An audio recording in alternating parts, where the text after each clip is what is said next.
Tell me you know this song. You don't know this song? You can tell. You don't know this song? Who that? Pretty Ricky?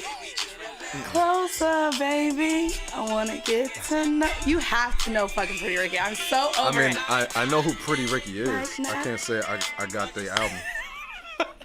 So I'm not going to lie. I think I'm putting myself in the mood because Pretty Ricky comes to New York November 20-something. And I'm still trying to go to the concert and I have no one to go with because they're like, Pretty Ricky's back together. I am obsessed with Pretty Ricky. Okay. Now I'm going to have to send you the album because I'm sure it would be great to make love to.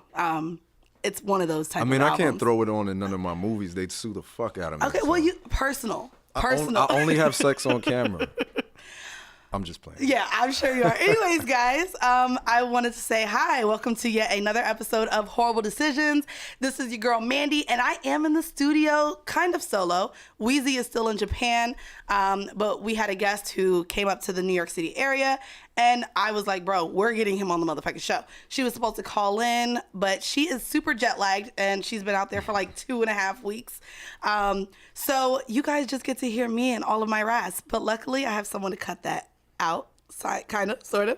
I guess I'll introduce our guest. We have King Noire in the building. Yes, yes. Do you want to let our listeners know kind of just briefly what you do? We're going to do a little icebreaker and then really get into the good stuff. But how would people know you? What do you do?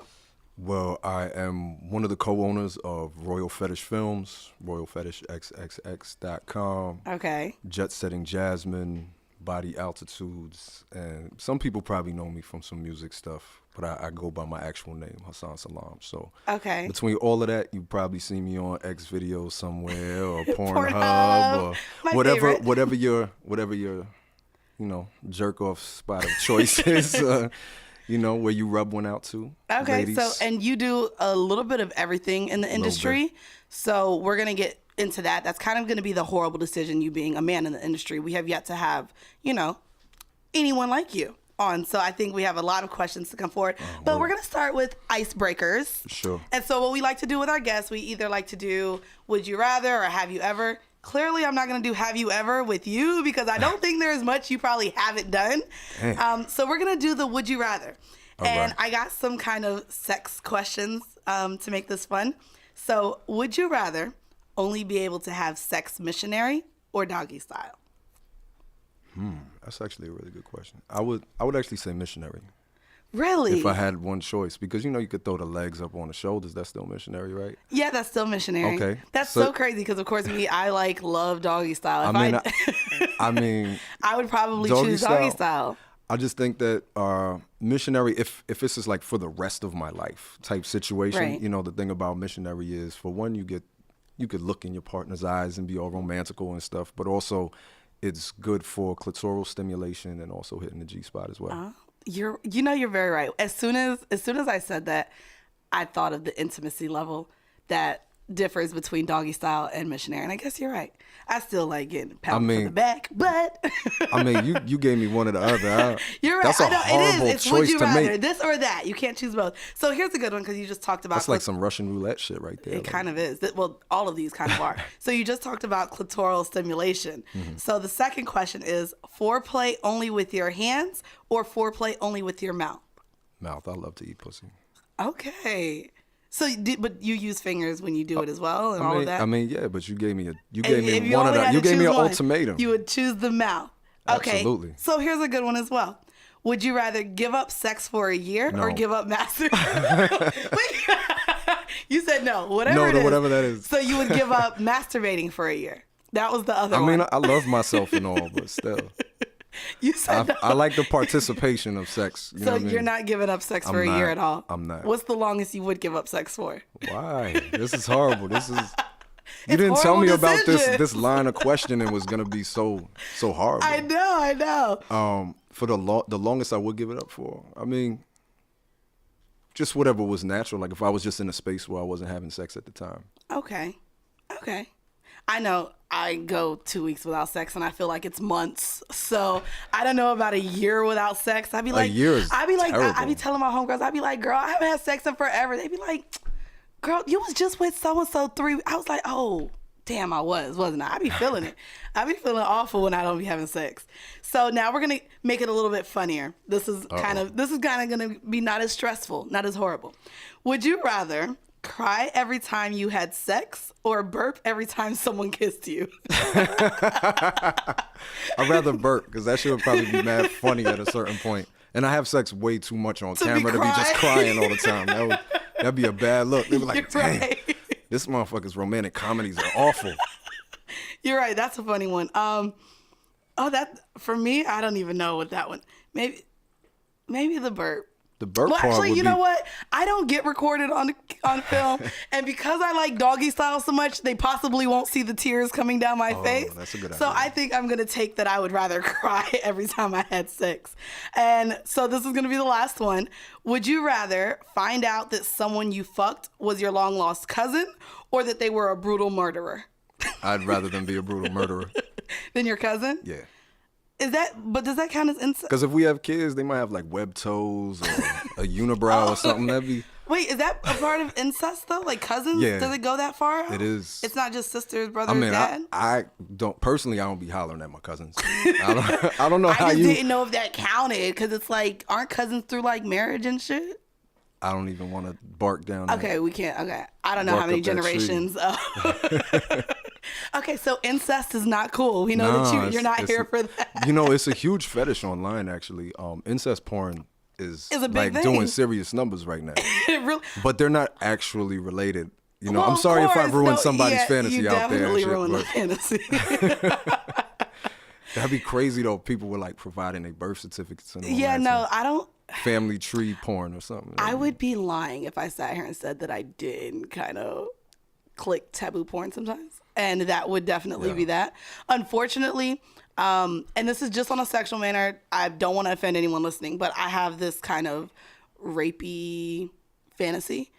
You can't find rapey porn really, like it's really hard to find. Yeah. And just the idea of like, you know, maybe someone taking control. Yeah, it's just, and it's really a thing. We're going to talk about it. I'm sure it's going to be a kink coming up in the future, but I know it's just a real sensitive thing to talk about. I think the thing is to say when you're watching porn, it's you know, it's a controlled environment. Yes. So anybody that's on set, you know, they've spoken a safety word. They let everybody know what their limits and hard no's are and things like that. So even with incest porn, you know, it's still all okay at the end of the day. You know what I'm saying? Like it's enjoy the fantasy, but everybo's still safe. Okay, good. Now, so what we like to do every episode is do a kink of the week. So right. I made the kink apply directly to you. To me. And so the kink for this week is flogging. Nice. So for our listeners that don't know, of course, we like to give the definition. So flogging is mainly an S&M terminology. Flogging is used to whip for sexual enjoyment. It says that a flogger shall remain for the moment any flexible, many-tailed striking tool where the tails are simple strips of leather or similar substances designed for use on the human body. And so I brought a couple. This is, I guess I want to explain to the listeners how someone would find this enjoying, how you got into doing this, and if it's something that's requested, because I'm not going to lie, I'm looking at these right now and I'm absolutely like, what the fuck is this? What's going on? And I've seen the videos of you doing flogging. I want to know how that, I can't see how I would be sexually aroused by it. So explain, you know, flogging for our listeners if you can. Well, I got started doing it actually. I was at FetCon one year and I saw somebody using this style of flogger. Like I got two floggers up here. So this is considered a nunchuck or a swivel flogger. Okay. So I used to do martial arts as a kid. So I was like, oh, that looked like a nunchuck. I could rock with that. Like, but it's actually the precision of it I enjoy. And actually it's more of a thud than a whip. Like this right here is a dragon tail. That has a lot, it's a lot more like the feeling you'll get from that is like if somebody rolled up a towel and snapped you with a towel. Like that's what this feels. Okay, that's that kind of feeling. Okay. That can hurt. This is like a double folded leather paddle, so that's more of a smack. This one is padded, so this side is softer, this side is harder. So I understand the arousal from pain. When I'm getting fucked, especially from the back, I ask to be slapped on the ass. So I get that arousal. But the flogging isn't painful. correct? It's more of a thud. So you use the perfect example. When we're turned on sexually, you know, if someone just ran up to you in the middle of the street and just smacked you on the ass, for the most part, you'd be like, yo, what the fuck is wrong with you? Right. I would hate it. Exactly. And it hurts more. Exactly. But when we're turned on, our body starts to release dopamine and adrenaline that goes through our body that lets us know this is pleasurable, or this isn't, you know, something that has to deal with your fight or flight. So with flogging, being that it's more of a thud, when we try it out, you know, I start up at the shoulders. There's certain places that you can hit, certain places you can't hit. So what are those places?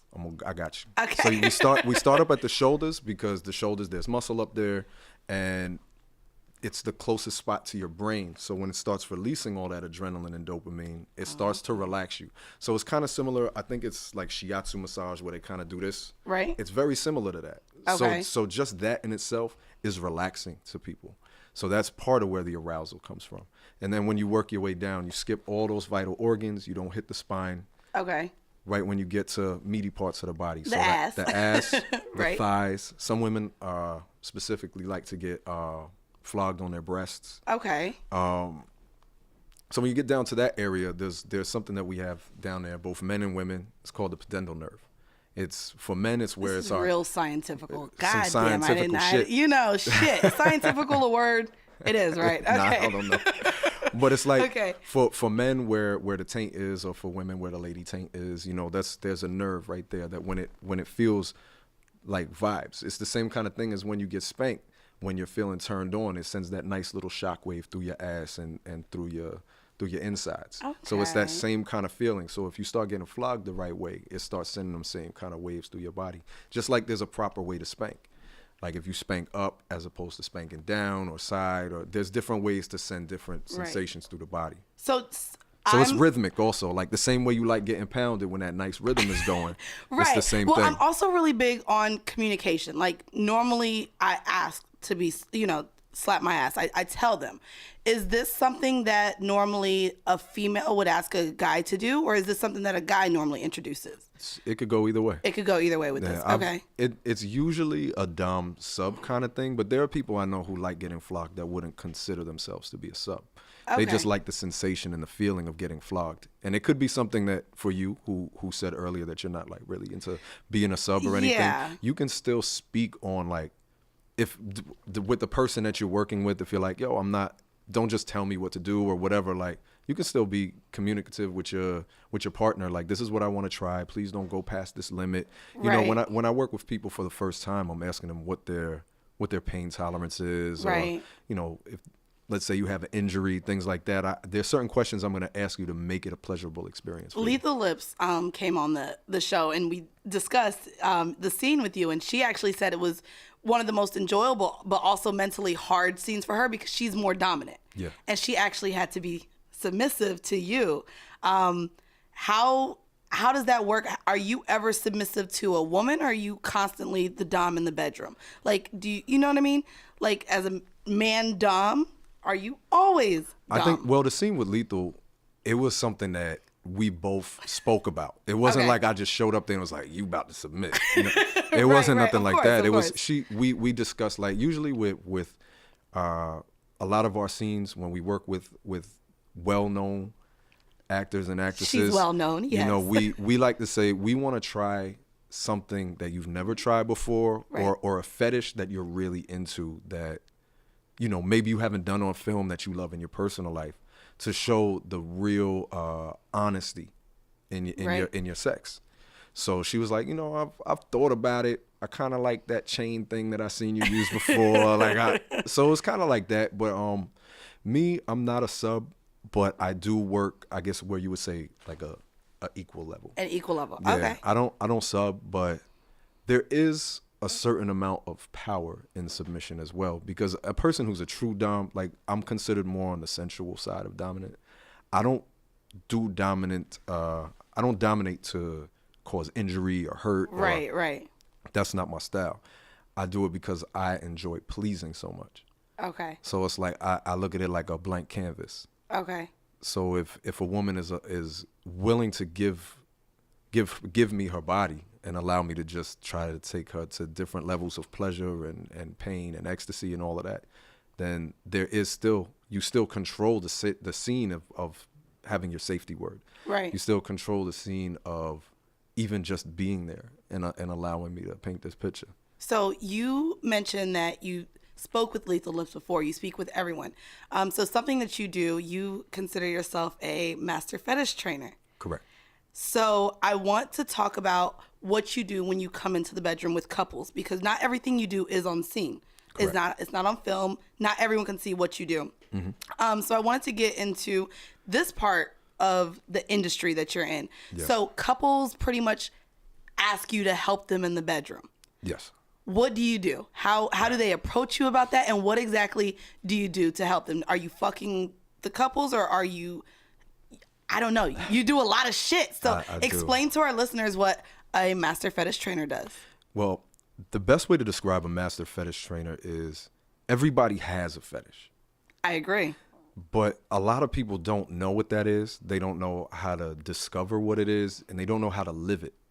A lot of times there are people, and I think that one of the problems in the world that we live in is that so many people are sexually repressed. Absolutely. Like, which is why we have this show. Absolutely. I mean, across the board, I mean, women are sexually oppressed in this culture. Mm-hmm. But then on top of that, individuals sexually repress themselves. And sometimes it's because of that oppression, and other times it's just because of how we were brought up, or Absolutely. just things that go on in our head. So sometimes it's like people have this epiphany or an awakening where they're like, I just want to try things. Uh-huh. But if you don't know how to use some of these things that we have on the table, right, you could seriously hurt somebody. Okay. You know, if someone's just like, I'm going to flog for the first time and, you know, I just hit somebody in the kidney. You know what I mean? Like, that's not going to turn out good. Right. So one of the things that we do as master fetish trainers is guide people through trying out different items, toys, role-playing scenarios. One of my favorite things that we did recently, Jasmine and I worked with a couple where the woman was more experienced in BDSM. Okay. Like, she knew who she was as a sub. She wanted her man to be more dominant. Okay. And he was like, cool guy, like super chill. Like, he was just like, you know, like, but then like we got to speak to them, and, you know, I'm talking to him and like finding out more about his personality and what he's into and his interests and all that. And I'm like, well, if you're into, he was into like a role play type game. Okay. And I was like, well, if you're into that in your everyday, then you could seriously use that in the bedroom in a more creative way to please your lady. Right. You know, and it's definitely, there are a lot of men out there who are like, I don't want to choke my wife or spank my wife because I don't want to hurt her. And I'm like, well, there's a difference between choking somebody to end their life, you know, and just choking them to add a little pressure because it heightens orgasm. Or some people like to have that feeling of having just having their air cut off for a little bit. There's different levels. I just talked about this on my IG Live. I was like, I don't want to die because I got choked too hard during sex. That's just not how I want to go out. But there's different levels to it. Like, some people are extreme. They're like, put a plastic bag over my head. You know, like, I really want to have push trouble. Me in the pillow, same thing. Have trouble breathing. And then other people are like, I just like a little bit of pressure around here. I don't want to bruise. You know, and there's ways to teach somebody how to do that in a way that's not going to injure somebody. So that's one way. Another way is I actually engage in domination for them. And maybe flogging or spanking or whatever their role play scenario is, and I take them to the point where it's time for them to do their thing, and I'll make my way out. Oh, wow. And so these are done whether in a hotel or in the privacy of their own home or something like that. So it's not done with a whole bunch of camera crews or any other people. They literally call you to help them open up in the bedroom. Yes. And I think that's very important. Not only that you do that, but just, I mention it all the time on the show, just the level of communication. Because if she was expressing that she really likes being sub and she wasn't getting that in the bedroom, I think that is what leads a lot of people to stray away sometimes from their partners and cheat. And because we do all have these fetishes, or we have these cravings sexually that we do need to have done, I guess, to get it out of our system, you know? Well, you said the right word. Communication is key in any relationship, to make any relationship better, whether it be some BDSM, poly, swinger, or your friendship or your relationship with your people at work, whatever the case is, if you don't speak on it, chances are it won't happen for you. So let me ask you this question, I guess, before we had a ton of questions that our listeners sent in, but I guess I want to ask you, so you do the master fetish training, you do engage in porn. Yeah. Do you also provide services to women who just want to hit you because they need sex or they want to experience what they're not getting from home? Why are you trying to get me arrested out here? You're asking all these legal questions. Well, that's what she'd be like, police just jump out the window. Well, then I guess I can't ask them. So what do most women ask from you? If they're reaching out to King Noire, what do they want? I do erotic touch massages. Okay. I get a lot for fetish training because that's probably the main one now, because people are interested in experiencing a dom sub situation or a BDSM situation where they're safe. Okay. Like, it's super easy to find me on the internet. It's really easy to know that I'm a person who, you know, even outside of the sex industry, who has a public persona. You could look me up. You can see that I'm, you know, if I was a creeper, I would not have been in this industry as long as I am. I love that you kind of just segued into my next question without even having to ask you. So I wanted to ask what the misconception is for you being a man in the sex industry. I know that, you know, you being a porn star or everything involving sex, that there's kind of a stigma attached to it or a stereotype about maybe someone being a creep. So how do you adjust when you meet someone and say, hey, this is what I do for a living? Yeah, if you want to talk I think you're like, it's funny because when it comes to porn, whether you're male or female, there's kind of like this, that's what you do? I would never do that. But then there's also their next sentence is he's like, anybody could do that. And I'm like, how does that work? Anybody could do it, but you could never do it. I think that people have so many stigmas attached to sex. So some people automatically, they find out I do porn, they think that, I don't know, like I'm just gonna bombard them with dick pics, or I don't know what it is. Like, and usually, or that I can't have a conversation outside of sex. Okay. Like, I wound up in this industry because I'm uneducated, or I wound up in this industry because I have like a drug problem or something like that. Like I heard a lot of them are like felons and can't get jobs. That's what I've heard as well. That's a misconception. I mean, I definitely in this industry have met people from all walks of life. The same way if I worked at, I don't know, Costco or something, right. You meet people from all walks of life. And, you know, there's some people I know in the industry who left like corporate jobs or jobs on Wall Street to do porn, you know, and then you'll meet women who were, I know this one woman, she was like a serious like ER nurse. And she was just like, the job got too stressful and, you know, she wound up in porn. Wow. And it's just like, so you'll be on set with her and she'll be talking about like all kinds of things about the human body, or we're talking about talent testing or something. And she's like, the talent testing, they do this, and this is how they check your blood, and they separate the blood from the plasma and all this stuff. I'm like, wow, that's amazing. And it's cool. And she just knew that, yeah. And she just knew all of these different things. And I think that, especially now in this day and age where anybody could make their own porn with their phone, you find people. Have quite a few on mine, you know. You know, like, since anybody can do that, it's opened up the industry to even more people from even more ranges of there's stuff like Connect Pal, and just all of these little apps that allow people to subscribe to specific people. Subscribe to onlyfans.com/KingNoire. Of course you have. So aside from the misconception and the stigma surrounding it, how is dating? And I guess this can segue also into you being polyamorous or open to that. So how is dating while being in the sex industry? Is it impossible? Is it harder? I don't think it's impossible, but I find myself very much not dating civilians for the most part. What's a civilian? Someone who's not in the industry. Ah, got you. You sound like my sister who's in the Army. Yeah. I'm like, don't call us civilians. But in the sense of, you know, I've probably been tested within the last month more than most people have in the last 5 years.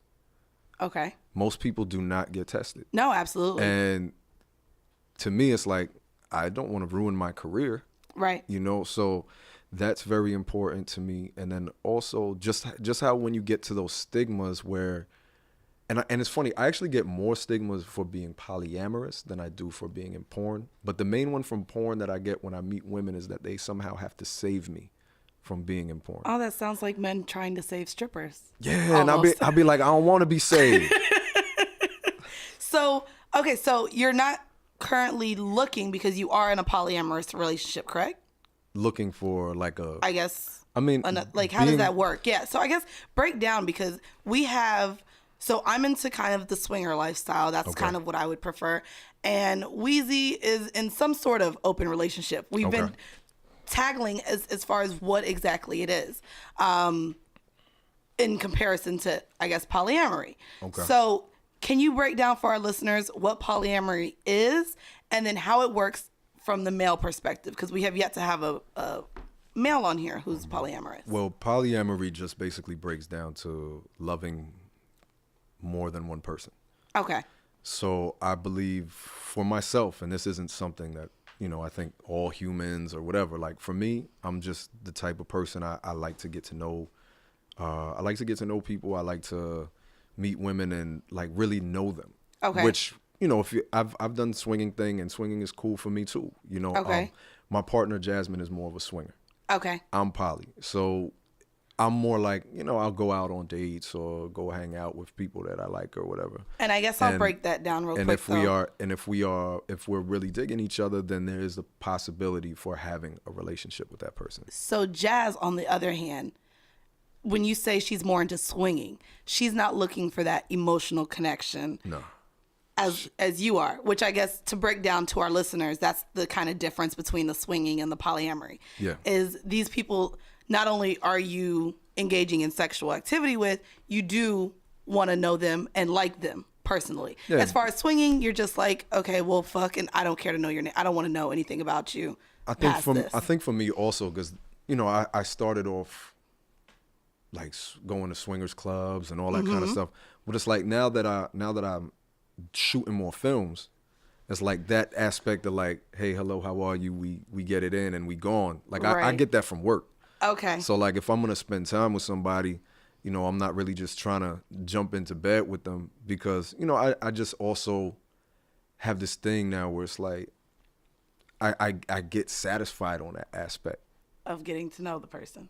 Yeah, I like that getting to know somebody level. So if we have a lot of male listeners, and I'm sure they all have this mindset too, that maybe they want to get to know multiple women. Not all of them. Some. I know some. I won't say all. I think that's a misconception as well. That all men want multiple pussy. Men want. Yeah, it is. I definitely think that. I know a lot of men that are like strictly monogamous and happy monogamous. For the men that. But I also know a lot of polyamorous women.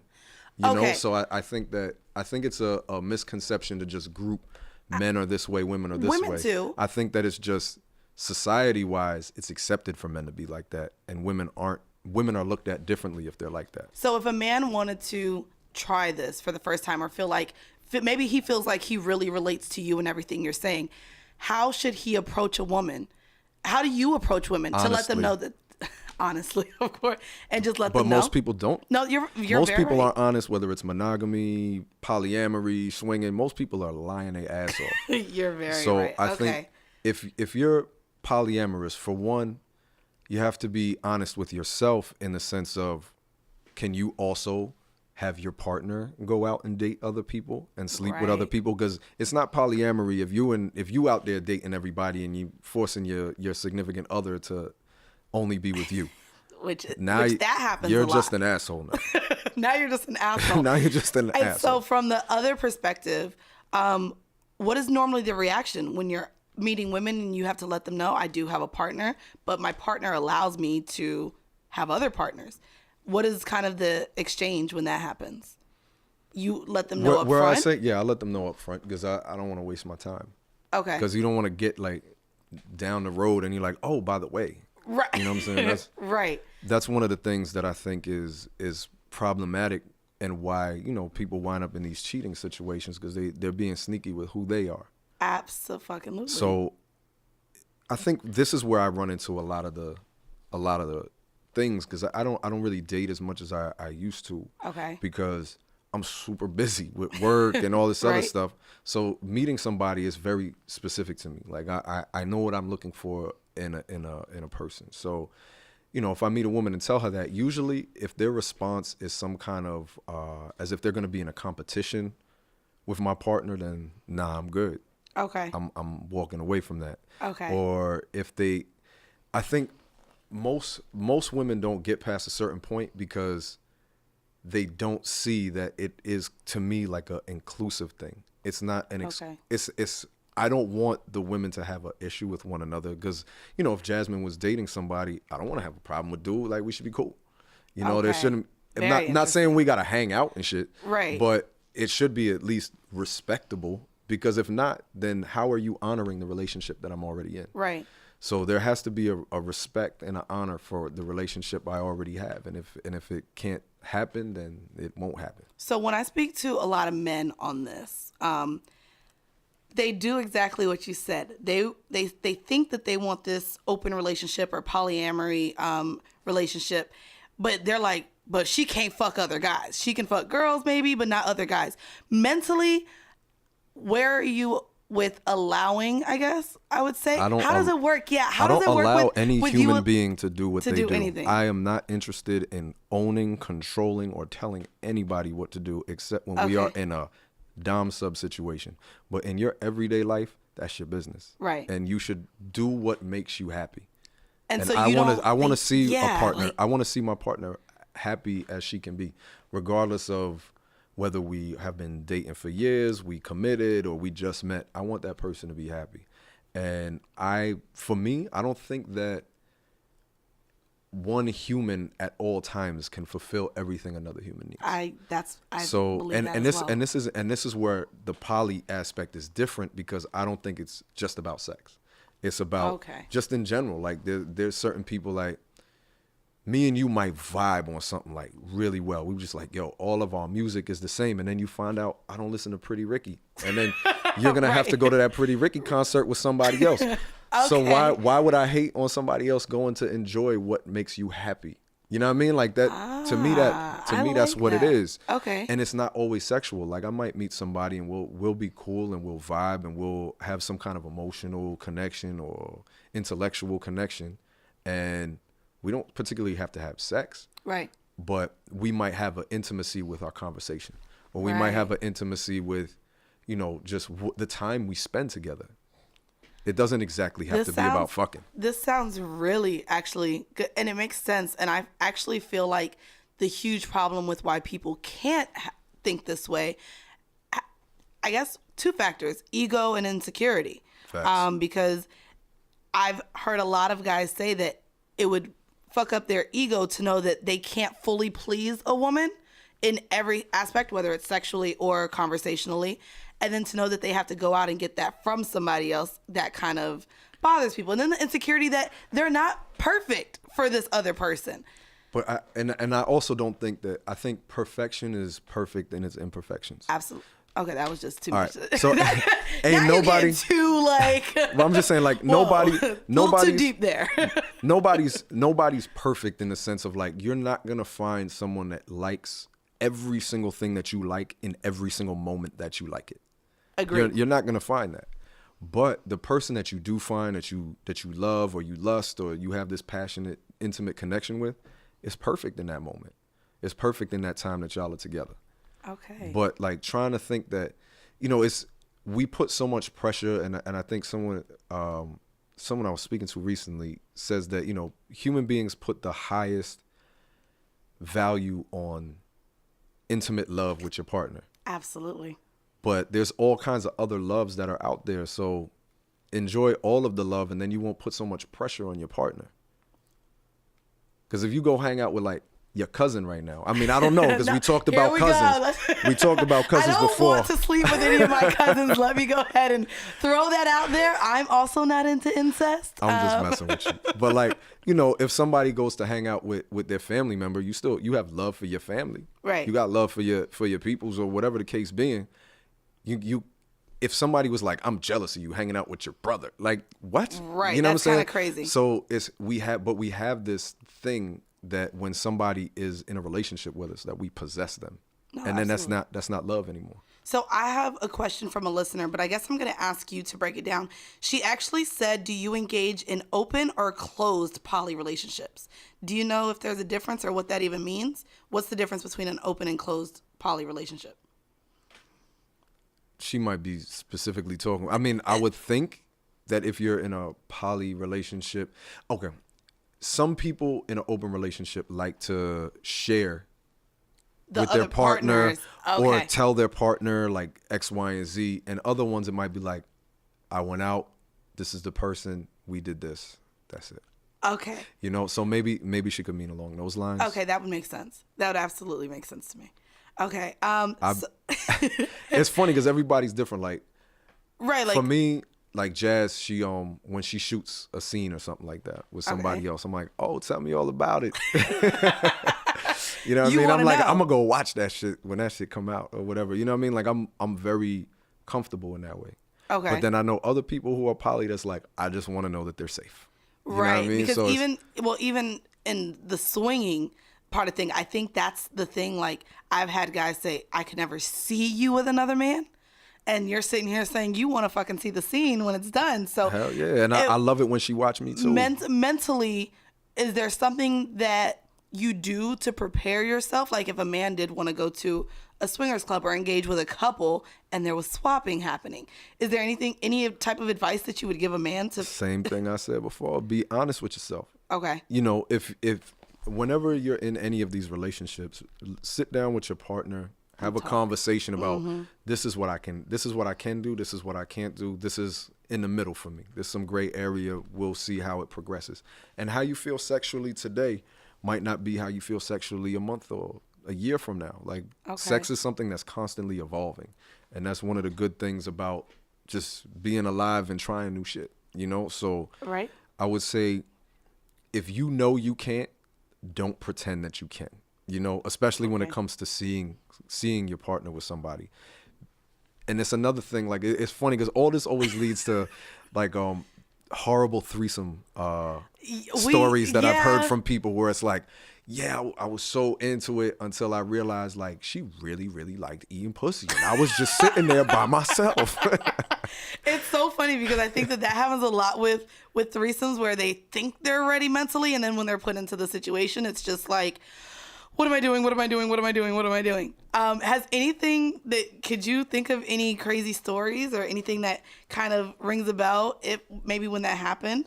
Like a crazy threesome story? Either that or when you went to a couple and they thought they wanted to do the fetish training and then it turned kind of awkward. You have any good ones or any porn stories? Oh my God. We vet people pretty well because it is such a personal, like we do consultation calls and all of that because sometimes people think they want something and they don't. But I will say this. I was in the weirdest threesome. It was like I was just talking about this with my brother. So like I had met this woman and she was like, yo, this like years ago. And she was like trying to get it in or whatever. So like I showed up at her house and she was like, so this is the situation. My man's in jail. He knows about you. He's on the phone. And he wants to be on the phone the whole time while we fucking. Wait, what? Word is bond. Wait, seriously? Word is bond. Did that make you feel? Did it make? I mean, I didn't know what I was getting into when I got there. I mean, there was 3 people involved. I mean, he was via collect call from jail, but like it was different. Like to me, that's another thing, and that's why I'm using this as an example. There are many ways to have a threesome. Okay. You don't have to specifically. You don't specifically have to do the positions that you always see in movies or whatever. Like when you have your threesome, you might want to go in steps. Okay. You might want to start with kissing and oral before you ever do penetration, because just as some men get jealous of their woman, some women get jealous watching their man have sex with somebody else. Absolutely. So at least if you're like, I'm stopping this right now while y'all kissing, it's not going to be the worst thing in the world. So I mean, but this was, to me, I have to give a brother some credit. Like, that's some creative way. No, that absolutely is. You know, that was a creative way to be there for your wife or whatever their relationship was. But it was just so bugged to me, because it was like I didn't know this was gonna happen. So it was just like, in the moment, I'm like, what? Like that's really funny. So I guess we're going to segue this into our home mail. So what we do is we ask our lovely whores who listen to us to send us letters, either asking for advice or telling us something that's going on with them. And I thought that this would be a great one to ask you. By the way, if you guys do want to send in your home mail, you can send it to us at horribledecisions@gmail.com or DM us. But y'all becoming our friends. So between the memes, the letters, the thank yous, and the responses to our IG stories, we can't keep up with the letters. So guys, please send your letters to the email. It's much easier for us to access. So this is our home mail for this show. Okay. It says, "Hi ladies." Right now it's only one lady. "Hey girl, I am in my mid-20s living in Jersey. I have been right, shout out, right. Jersey. You're from there. Yep. I have been in a relationship with my man for 3.5 years. We have pretty good sex, but I have a huge problem.